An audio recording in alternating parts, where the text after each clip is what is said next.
السلام علیکم۔ اگر آپ صاحب استطاعت ہے اور قربانی کرنے کا ارادہ رکھتے ہیں اور اپنے لیے قربانی کے لیے ایک اچھا سا جانور خریدنا چاہتے ہیں تو آپ کو معلوم ہونا چاہیے کہ ایسے عیبدار جانور بھی پائے جاتے ہیں کہ ان عیوب کے ہوتے ہوئے اس جانور سے قربانی کرنا درست نہیں ہے۔ آج کی اس ویڈیو میں ہم قربانی کے متعلق چند مسائل بیان کریں گے اور ایسے عیب بیان کریں گے جن کی وجہ سے قربانی درست نہیں ہے۔ ایسا مجنون جانور جو جنون کی وجہ سے چارہ نہ کھا سکتا ہو، ایسے جانور کی قربانی درست نہیں ہے۔ نمبر 2، ایسا خارج زدہ جانور جو خارج کی وجہ سے بے حد کمزور ہو گیا ہو۔ نمبر 3، ایسا جانور جو نہ دیکھ سکتا ہو۔ چوتھا، ایسا جانور جو بہت ہی لاغر ہو یعنی کمزور ہو۔ پانچواں، ایسا جانور جو قربانگاہ کی طرف خود نہ چل سکتا ہو۔ نمبر 6، ایسا جانور جس کا 1/3 کان یا دم یا بینائی کا 1/3 سے زیادہ حصہ جا چکا ہو۔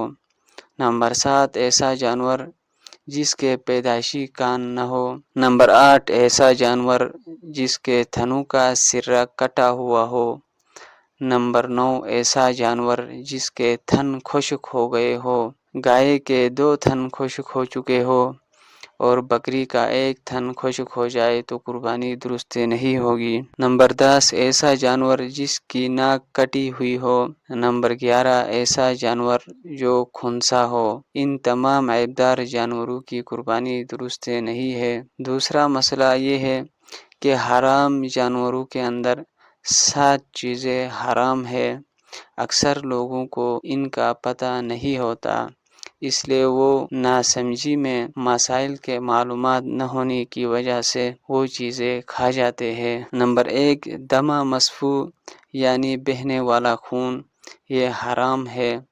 نمبر 2، پیشاب کی جگہ نر و مادے کی۔ نمبر 3، کپورے، یہ حرام ہے۔ بعض حضرات نے مکروہ تحریمی لکھا ہے۔ نمبر 4، پخانے کی جگہ۔ نمبر 5، سخت گوشت۔ نمبر 6، مثانہ یعنی پیشاب کی تھلی۔ نمبر 7، پتا۔